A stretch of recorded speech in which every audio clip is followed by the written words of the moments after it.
This podcast is brought to you by Carvana. Car shopping shouldn't feel like preparing for a marathon of paperwork. That's why Carvana makes buying and financing your car easy. From start to finish, search thousands of vehicles with great prices. All online, all on your time. And when you're ready, your new car shows up right at your door. It doesn't get better than that. Buy your car the easy way. On Carvana. Delivery fees may apply. Él era joven, lleno de potencial y rodeado por los mayores líderes de la iglesia primitiva, pero cuando más lo necesitaban, él simplemente abandonó la misión. Este error casi lo hizo desaparecer de la historia. Casi.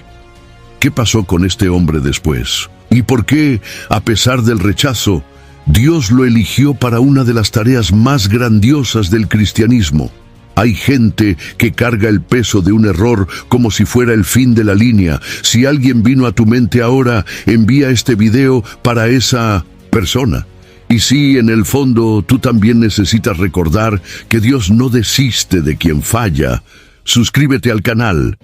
Esta historia fue hecha para ti. Pocos saben que la trayectoria de Marcos comienza en un ambiente profundamente moldeado por la devoción y la hospitalidad. Su madre, María, era dueña de una casa en Jerusalén que se convirtió en punto de encuentro de los primeros cristianos. Fue allí que Pedro buscó refugio después de ser milagrosamente liberado de la prisión, como narra el libro de Hechos, capítulo 12, versículo 12. Este hogar, silenciosamente presente en momentos decisivos de la fe cristiana, moldeó el corazón de un joven que, aunque comenzaba en los bastidores, ya vivía rodeado de gigantes espirituales. Las oraciones fervorosas, las enseñanzas transmitidas en tono de urgencia y la convivencia con líderes como Pedro y Bernabé lanzaron semillas que, en el tiempo correcto, florecerían.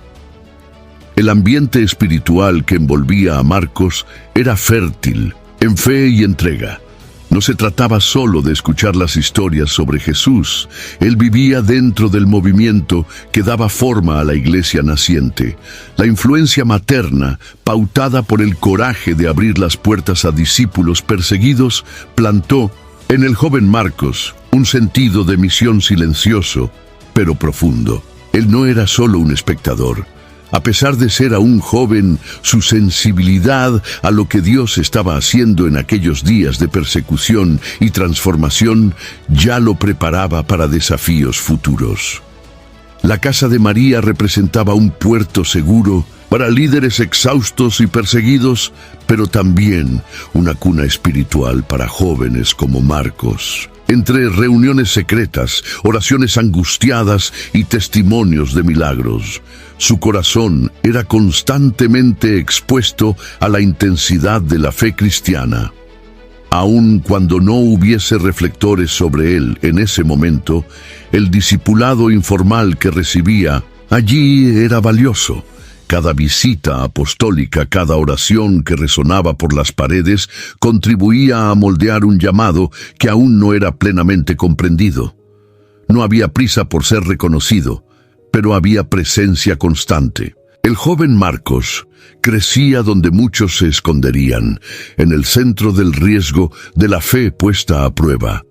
La casa donde vivía era más que una vivienda, era un centro de acción espiritual. Y aunque eso no fuese evidente para todos, Dios ya observaba aquel corazón dispuesto a servir. Mientras el mundo aún no lo conocía, el cielo ya lo llamaba por su nombre. La fe que habitaba entre aquellas paredes no era teórica ni tranquila.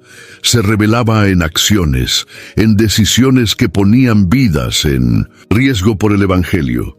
En este contexto, Marcos fue discipulado antes de ser enviado. El llamado de Dios, antes de ecoar públicamente, ya susurraba en el silencio de las vigilias y de las puertas entreabiertas de aquella casa fiel. Marcos era joven, tal vez inexperto, pero no desatento. Su mirada seguía a los gigantes de la fe, y su alma anhelaba vivir aquello que escuchaba en los relatos de los apóstoles. Su corazón ardía con el mensaje de Cristo, y aunque no había caminado con Jesús durante su ministerio terrenal, absorbía con intensidad todo lo que oía de testigos oculares como Pedro. En 1 Pedro capítulo 5, versículo 13, el apóstol llega a referirse a Marcos como mi hijo, revelando un vínculo espiritual profundo y paternal. Esta proximidad no era casual, sino fruto de un discipulado que trascendía edad y sangre. La juventud de Marcos fue marcada por una inquietud santa, una sed de participar activamente de aquello que Dios estaba haciendo. No se trataba de ambición personal, sino de una urgencia interior de contribuir con el reino. Él no solo escuchaba, él aprendía. A cada consejo de Pedro, a cada oración colectiva, el joven moldeaba su visión de ministerio. Sus ojos no estaban fijos en sí mismo, sino en Jesús, revelado a través de aquellos que lo conocieron cara a cara. La formación de un discípulo no siempre sigue un camino predecible, y con Marcos no fue diferente. Él aprendería que estar próximo de hombres de Dios no lo eximiría de pruebas. El entusiasmo de la juventud lo llevaría a desear más de lo que su madurez podía abarcar, pero era precisamente en ese proceso que Dios lo iría puliendo. La sed por servir ya ardía en su pecho, pero aún faltaba la fragua del tiempo, de las crisis y de las renuncias.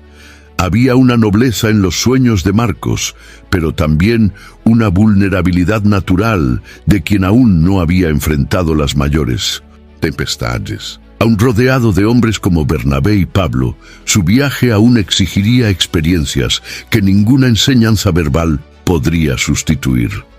Su juventud lo lanzaría a grandes desafíos y también a grandes decepciones. Aún así, Dios no lo veía solo por lo que era, sino por lo que estaba convirtiéndose. Marcos estaba siendo preparado para algo mayor de lo que él mismo podía imaginar.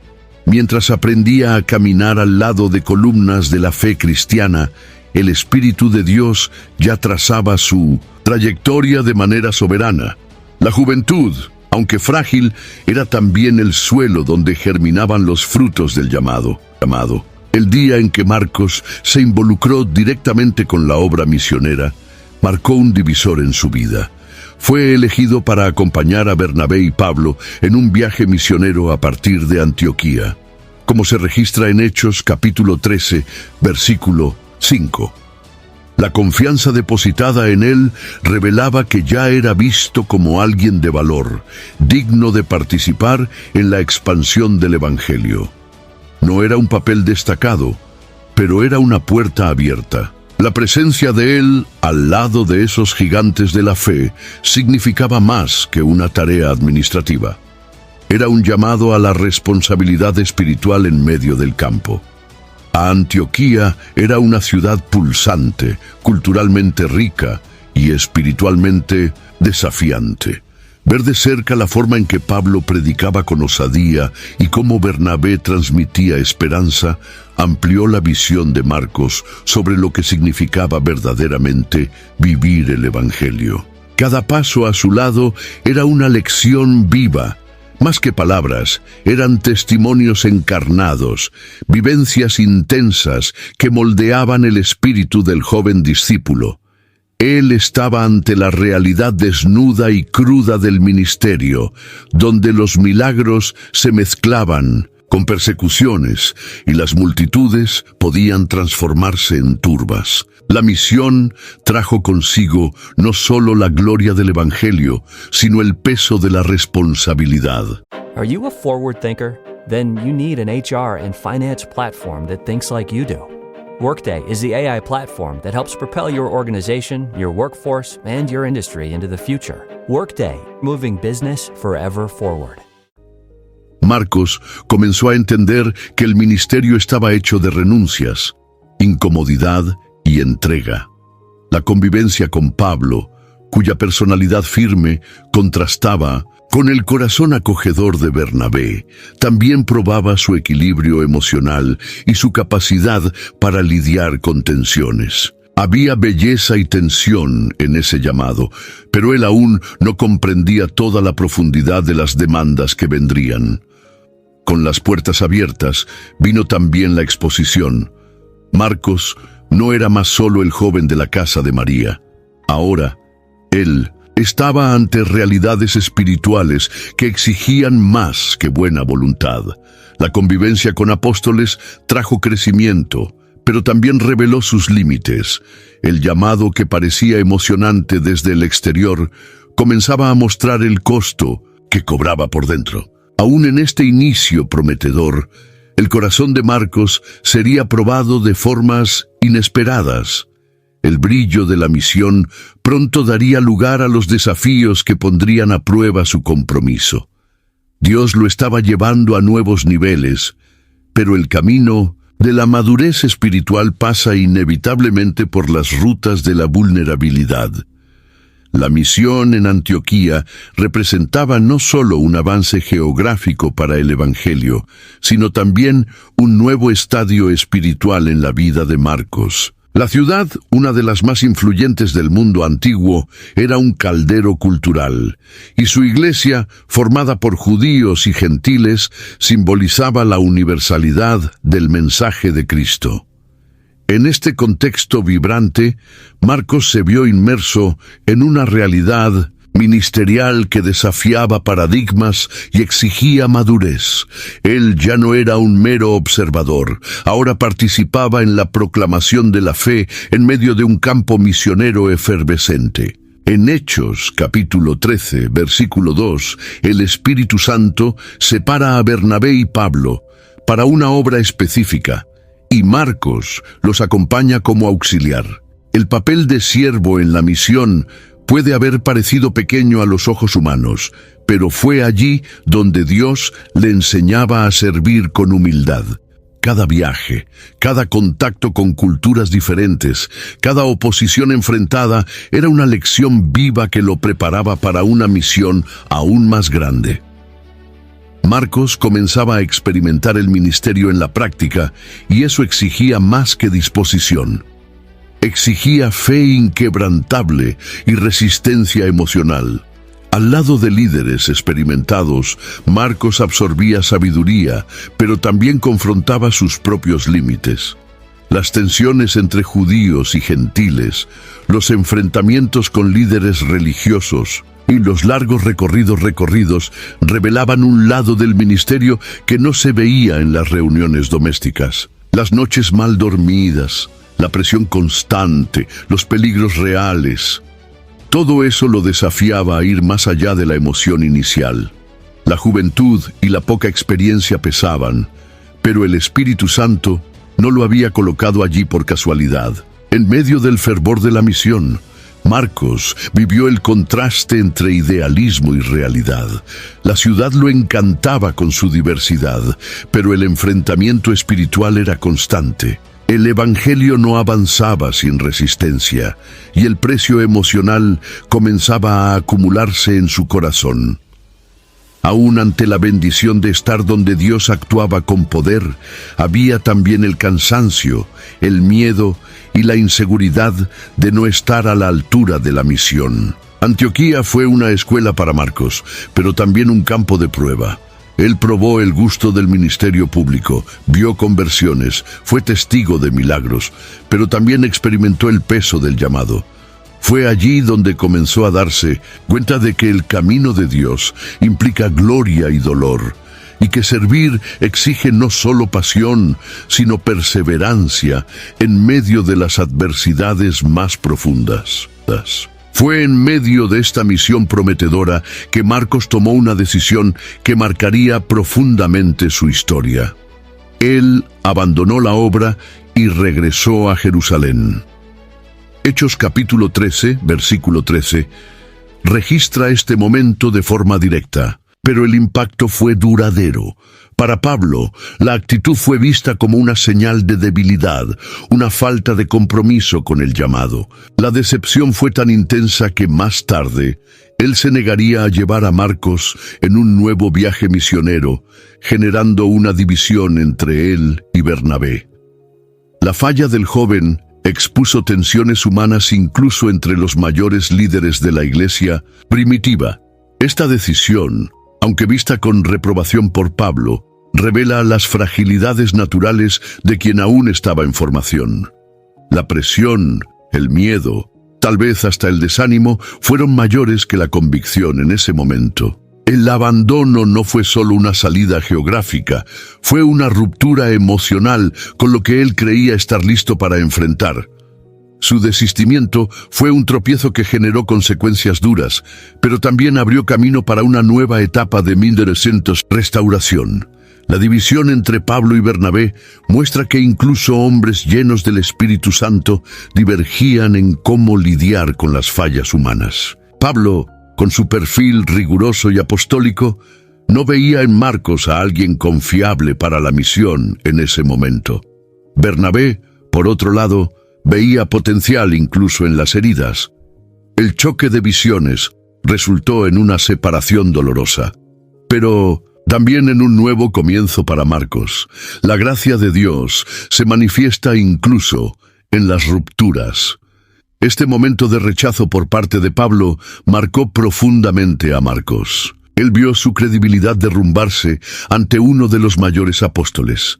El peso de la falla pública, el dolor de la exclusión y la sensación de fracaso podían haber cerrado su historia allí. Pero el cielo escribía con otra tinta. Dios no lo había desechado. El error, aunque real, no anulaba el llamado. Era solo un capítulo de una trayectoria que todavía tendría mucho que revelar.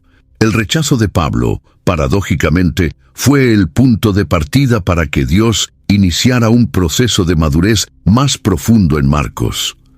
Él aprendería que la aprobación humana puede fallar, pero la vocación divina permanece intacta. Lo que parecía el fin era solo la preparación para un regreso aún más fuerte, marcado por la restauración. Después de dejar el campo misionero y regresar a Jerusalén, Marcos entra en un periodo de silencio en las Escrituras. No hay menciones inmediatas sobre él durante un buen tiempo, como si hubiera desaparecido de la escena. Este intervalo, aunque parezca irrelevante, lleva un valor profundo. Es el tiempo del nuevo comienzo silencioso. La herida del rechazo, especialmente proveniente de alguien como Pablo, no es fácil de soportar. El silencio de Marcos representa no la desistencia, sino el luto de quien necesita procesar un dolor inesperado y aún así continuar creyendo.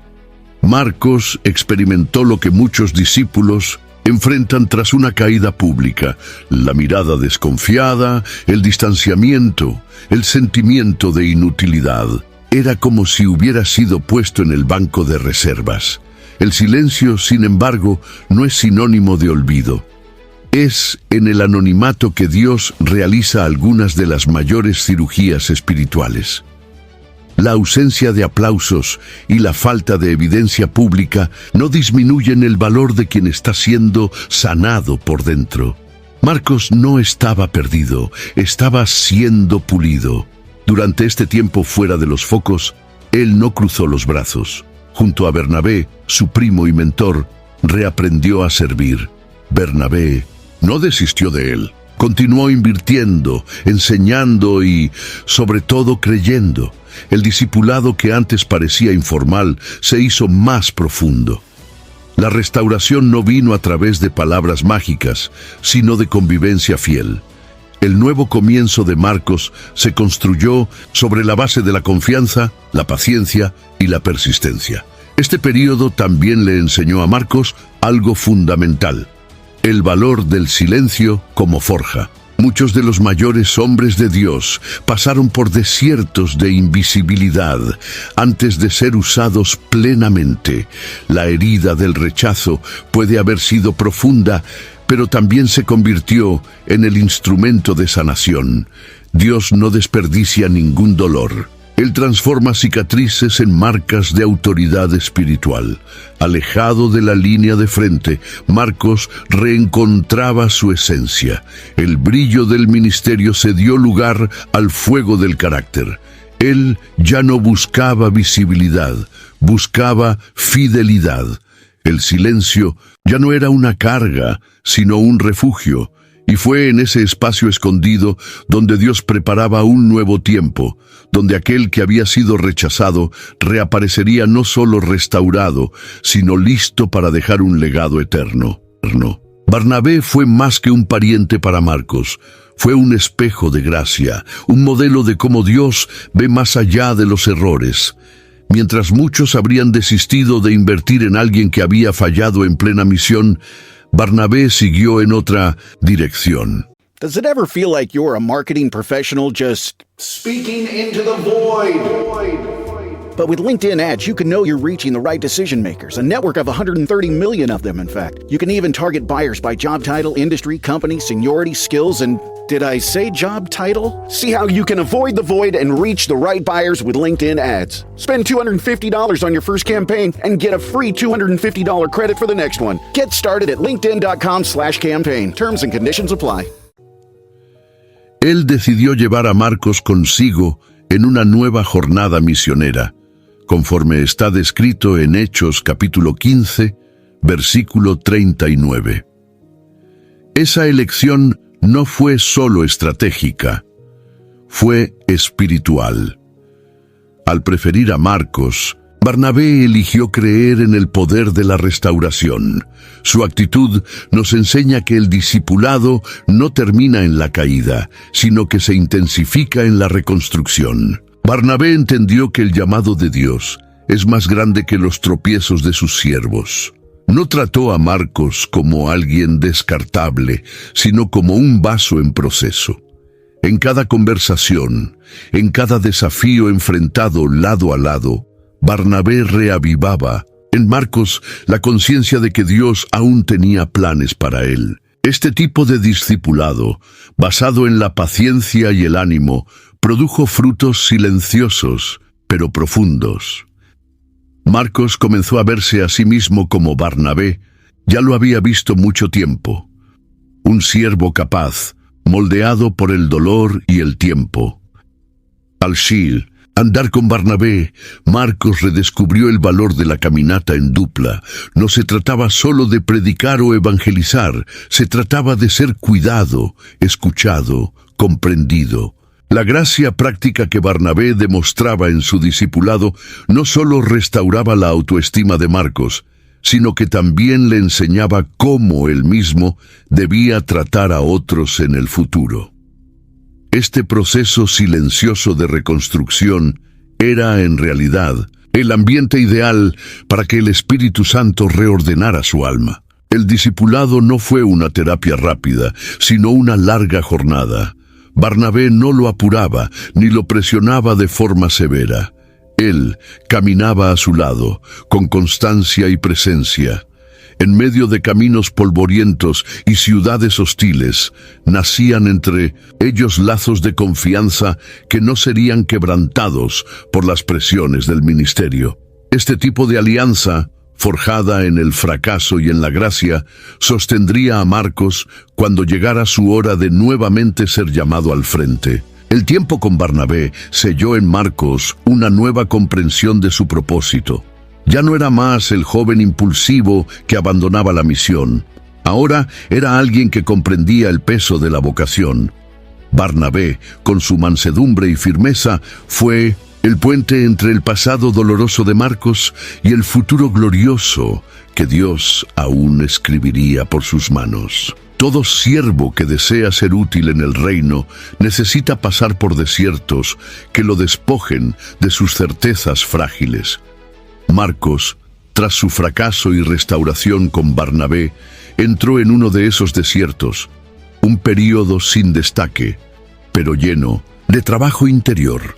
El tiempo lejos de los grandes nombres, sin menciones en las epístolas y distante de la fama misionera, era en realidad el crisol donde Dios refinaba su alma. No era el fin de su historia, sino la preparación invisible para un futuro indispensable. Los desiertos de Dios no son punitivos, son pedagógicos. Las marcas que surgen en esos desiertos no son visibles al ojo humano, pero dejan cicatrices profundas en el alma. Marcos aprendería el valor del silencio, de la dependencia, de la escucha atenta a la voz de Dios. Lejos de las multitudes y de los debates públicos, él desarrollaba músculos espirituales que lo convertirían en un hombre de contenido, no solo de palabras. Dios estaba construyendo en él no una apariencia de éxito, sino una profundidad que soportara las próximas fases de su jornada.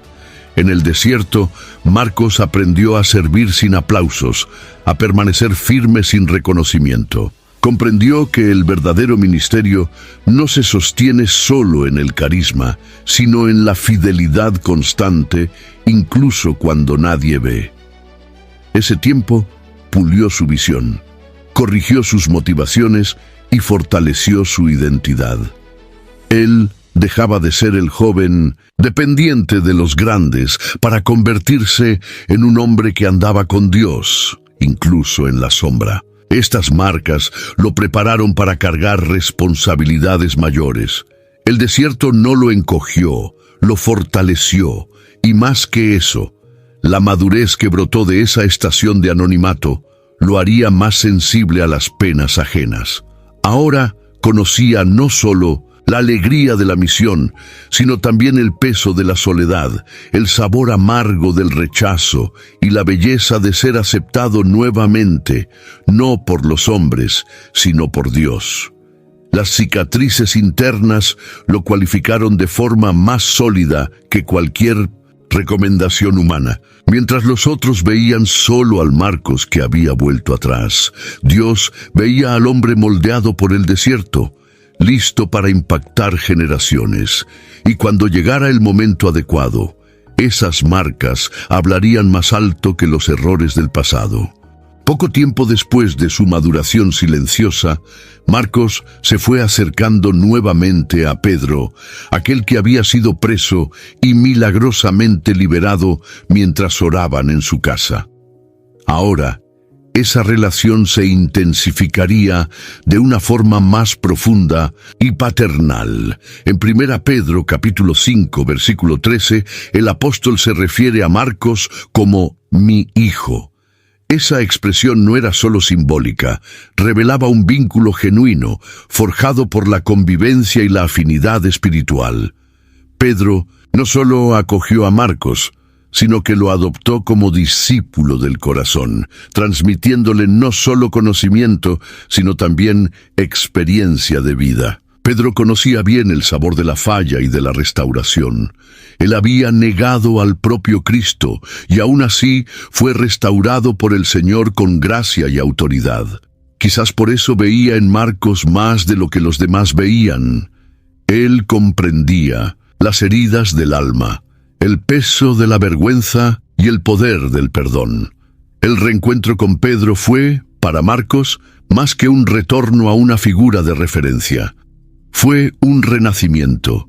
Bajo los cuidados de Pedro encontró un espacio de curación, de aprendizaje y de transformación. El discipulado de Pedro fue intenso y sincero. No trataba a Marcos con condescendencia, sino con verdad y misericordia.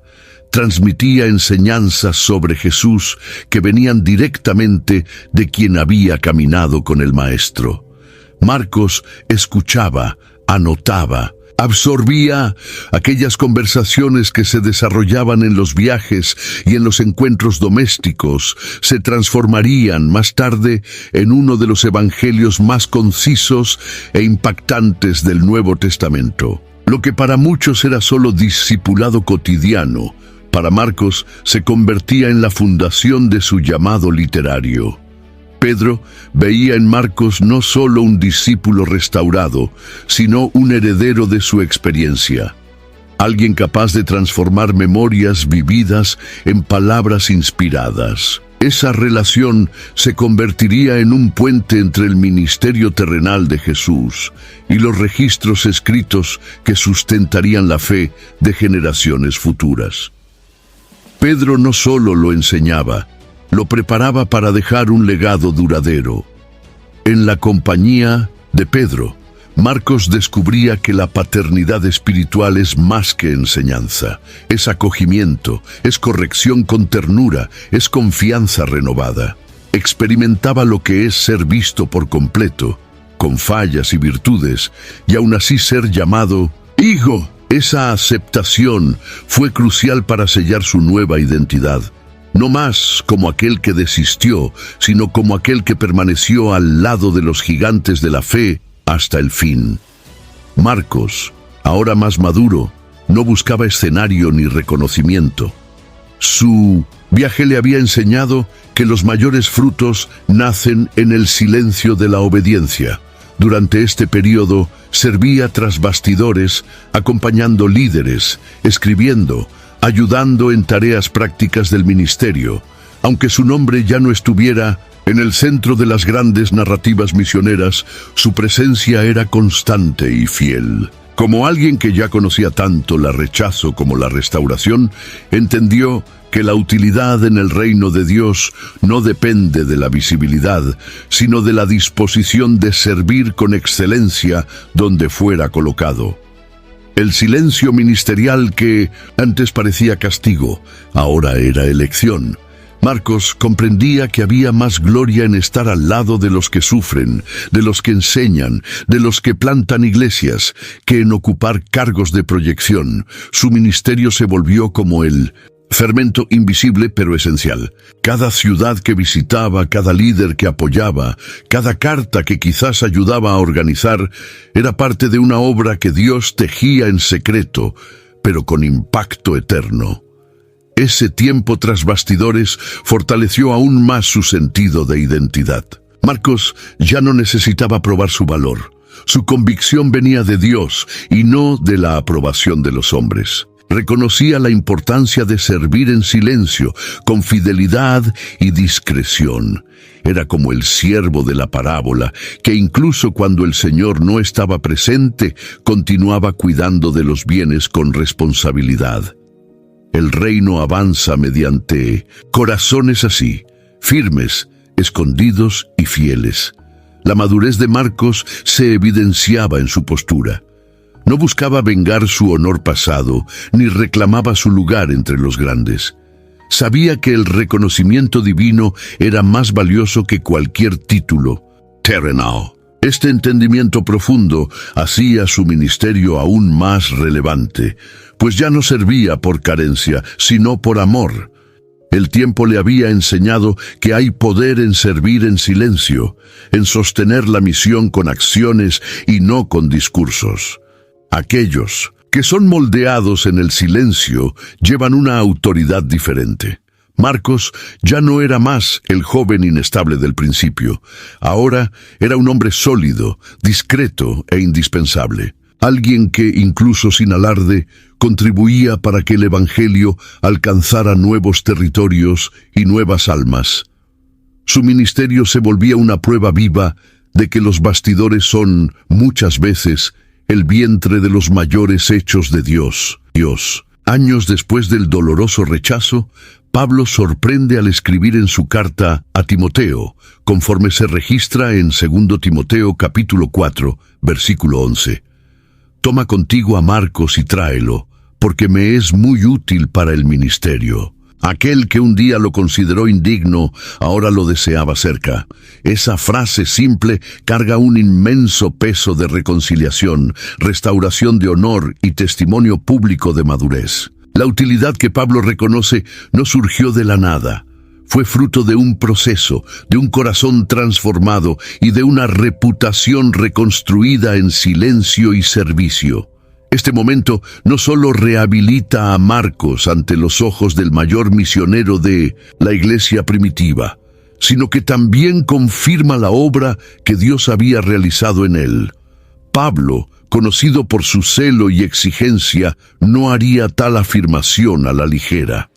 Marcos había probado, con su vida que era digno de confianza. Su presencia ahora era deseada, su ayuda considerada valiosa, su historia reescrita con gracia. El pasado ya no era más un peso, sino parte del testimonio. Esta reconciliación también revela el crecimiento de Pablo. El apóstol que antes era inflexible, ahora reconocía el valor de la segunda oportunidad. El reencuentro de los dos muestra que en el reino de Dios, incluso las relaciones rotas pueden ser restauradas. El orgullo cede espacio a la humildad y el juicio al perdón. Esta nueva alianza entre Pablo y Marcos muestra cómo el Evangelio transforma no solo el corazón de los pecadores, sino también el carácter de los santos. Para Marcos, oír estas palabras de Pablo debe haber sido más que un reconocimiento. Fue un sello de validación espiritual. No que él aún viviera en busca de la aprobación de los hombres, sino que saber que aquel que lo rechazó ahora, lo llamaba útil, era una respuesta clara del cielo. Su jornada había sido honrada. La herida antigua daba lugar a la cura completa. El dolor se convertía en memoria, y la memoria se transformaba en un testimonio de fidelidad. Esta reconciliación sirve como un recordatorio poderoso de que Dios escribe con líneas torcidas por manos redimidas. Marcos, antes despreciado, ahora era deseado, y no solo como siervo, sino como colaborador de confianza en el ministerio. La gracia, cuando es completa, reconstruye reputaciones y reconcilia corazones. Ya en los últimos años de su vida, Pablo se encuentra prisionero en Roma. Es en este contexto sombrío, repleto de incertidumbres y abandono, que Marcos resurge como una presencia constante y fiel. En Colosenses capítulo 4, versículo 10, se le menciona como uno de los pocos que permanecieron cerca del apóstol durante su prisión. Estar con Pablo en ese momento no era una tarea cómoda o segura. La persecución contra los cristianos era brutal, y asociarse con un prisionero como Pablo significaba correr riesgos reales. Aún así, Marcos eligió estar allí, cerca, presente y disponible. Su presencia en Roma no era decorativa. Él ayudaba, escribía, organizaba y probablemente también cuidaba de las necesidades prácticas del apóstol encarcelado. El hombre que un día retrocedió ante las dificultades ahora permanecía firme en medio de la opresión. El contraste con su actitud del pasado revela la profundidad de su transformación. Marcos ya no huía de la misión, la abrazaba, incluso cuando eso significaba sufrimiento. La fidelidad de Marcos en este período demuestra su consolidación. Como siervo de confianza, no necesitaba estar bajo los reflectores para ser relevante. Su importancia se sentía por su presencia constante, por su capacidad de estar junto en los momentos más difíciles. El joven inconstante se había convertido en un pilar de soporte. Su decisión de permanecer cerca de Pablo, incluso en medio del rechazo público que el apóstol enfrentaba, es una prueba de su valentía y madurez. La elección de Marcos de caminar con Pablo hasta el final también revela una espiritualidad sólida. Él había comprendido que el Evangelio no está hecho solo de milagros y multitudes, sino de cruces, prisiones y lágrimas. Su fe ahora resistía la presión, la soledad y el miedo. Era una fe forjada en el fuego del rechazo y en el oro de la restauración. Al lado de Pablo en Roma, Marcos no solo apoyaba a un líder, él servía a Cristo con intensidad y fidelidad. El final del ministerio de Pablo coincide con el auge de la madurez de Marcos, y el hecho de estar presente en los días oscuros muestra que él se había convertido en alguien confiable, incluso para los más exigentes. Su historia había dado la vuelta completa. El joven que un día fue visto como un estorbo, ahora era reconocido como una presencia indispensable. El desenlace de esta etapa apunta a algo aún mayor que Dios había preparado: la misión de escribir el Evangelio.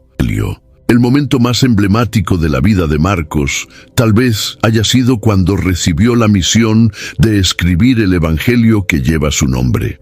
A diferencia de Mateo, que escribió para judíos, y de Lucas, que organizó minuciosamente relatos históricos, el Evangelio de Marcos se destaca por su concisión, urgencia y enfoque en la acción. No hay registro directo sobre cuándo o dónde comenzó esta escritura, pero los estudiosos señalan que el contenido del Evangelio fue fuertemente influenciado por los relatos de Pedro. Marcos, ahora hombre maduro y experimentado, se convirtió en un puente entre la experiencia del apóstol y la nueva generación de cristianos. El Evangelio de Marcos es directo y vigoroso. La palabra inmediatamente aparece numerosas veces en su texto, revelando una urgencia espiritual que pulsa en cada línea. Esta característica puede tener origen en su propia trayectoria. Alguien que entendió en la carne que el tiempo es precioso y que el mensaje de Jesús necesita ser proclamado con intensidad. Cada episodio relatado lleva el peso de una vivencia, marcada por restauraciones, y su pluma parecía cargada no solo con tinta, sino con lágrimas y fe. Escribir el Evangelio fue un acto de obediencia y valentía. En un tiempo donde seguir a Cristo podía costar la vida, registrar su historia era un desafío al imperio y a los religiosos de la época.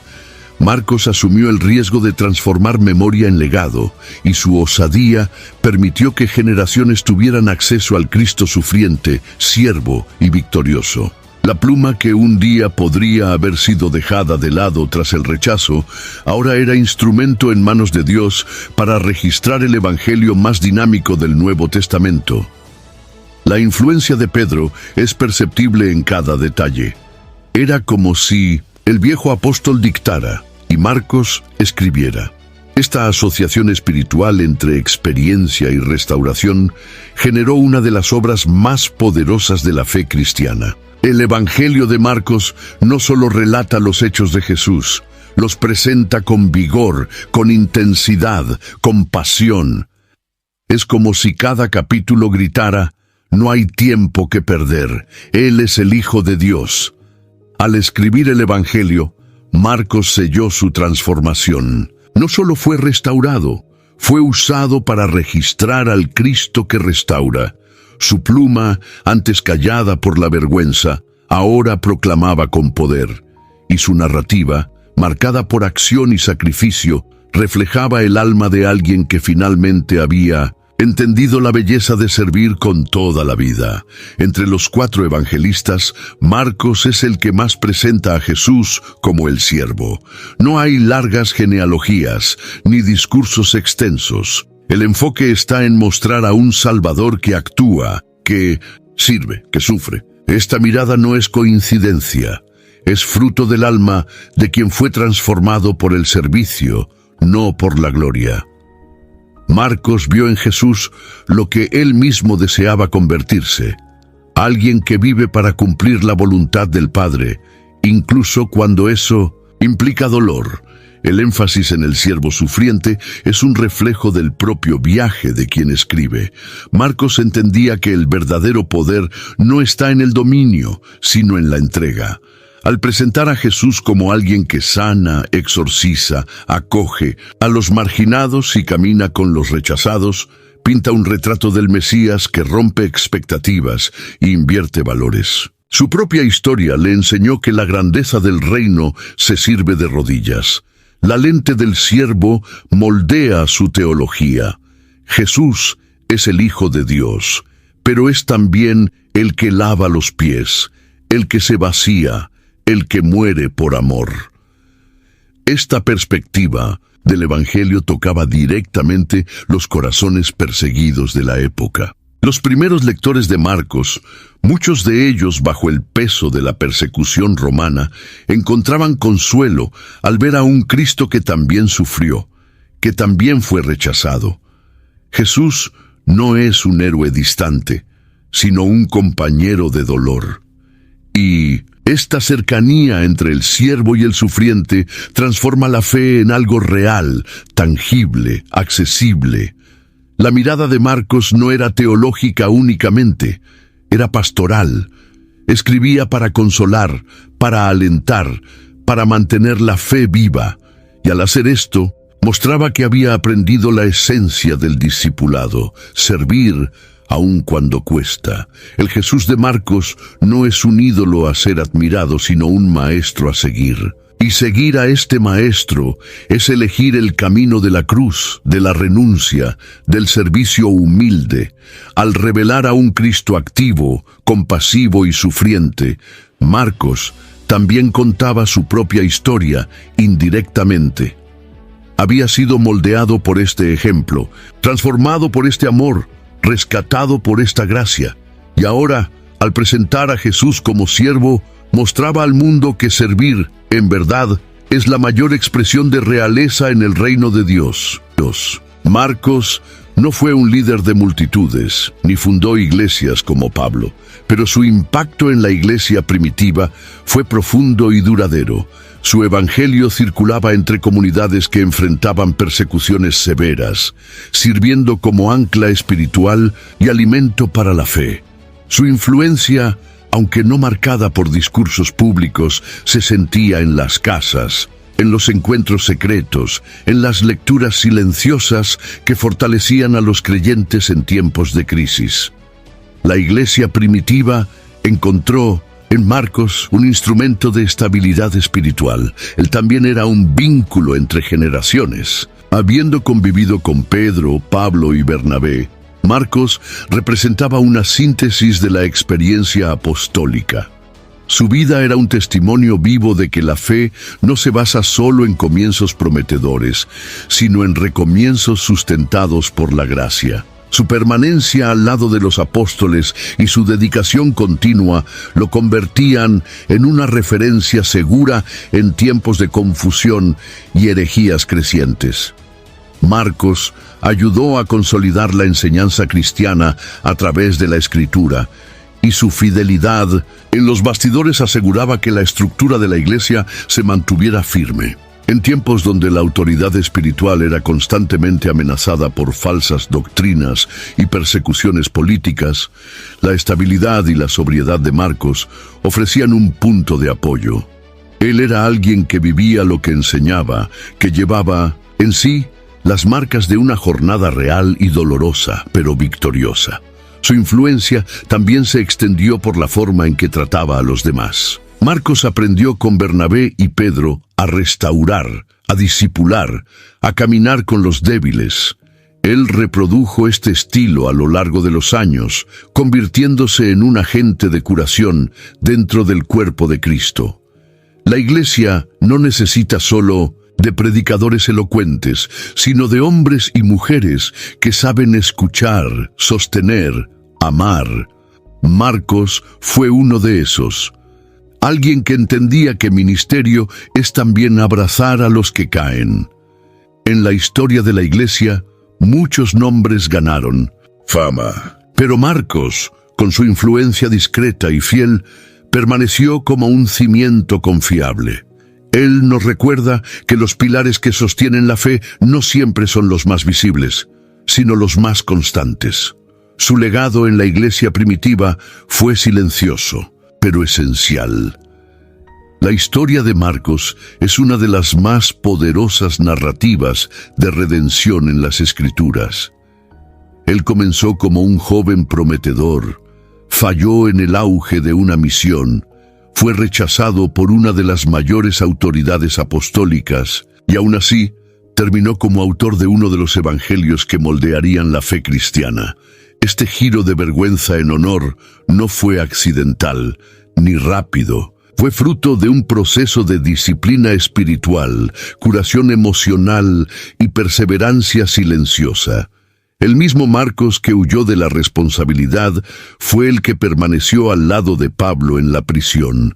El que un día no soportó la presión, después enfrentó peligros por amor al reino.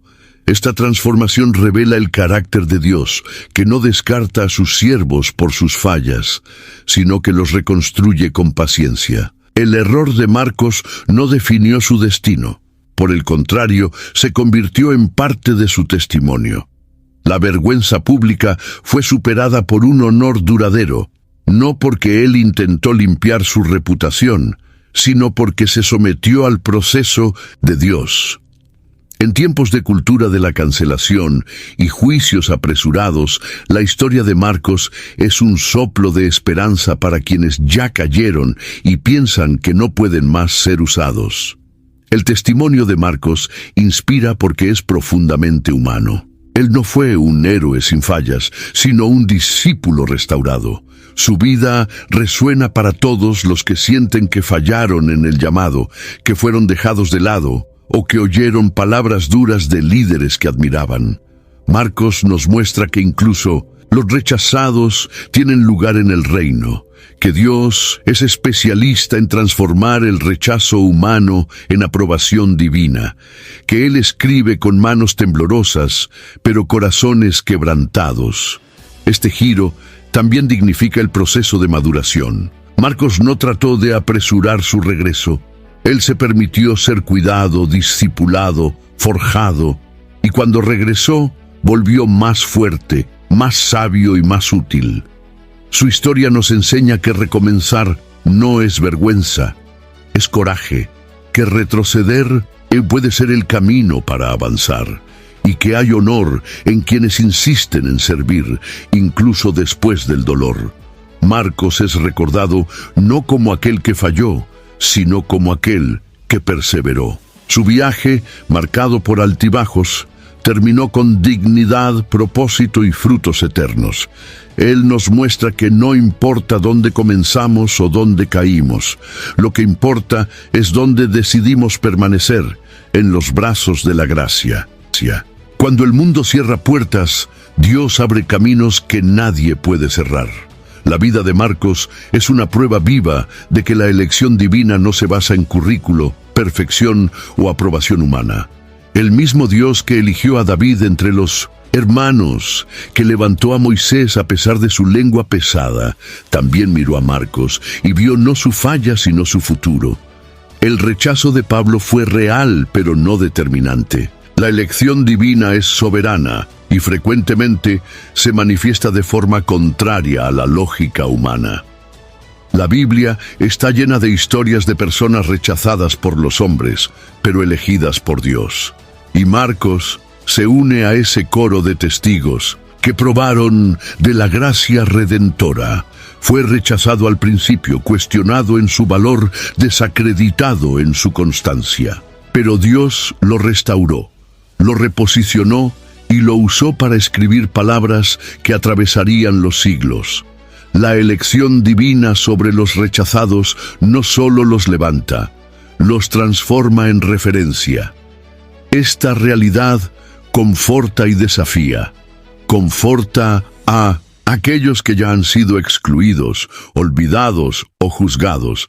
Muestra que el cielo no sigue los criterios de la tierra, que el sí de Dios es mayor que el no de los hombres, que hay un lugar en la mesa para quien se arrepiente, se reconstruye y continúa. Y desafía a todos nosotros a mirar a las personas con los ojos de la gracia, a creer en la restauración y a no desistir de aquellos que han tropezado.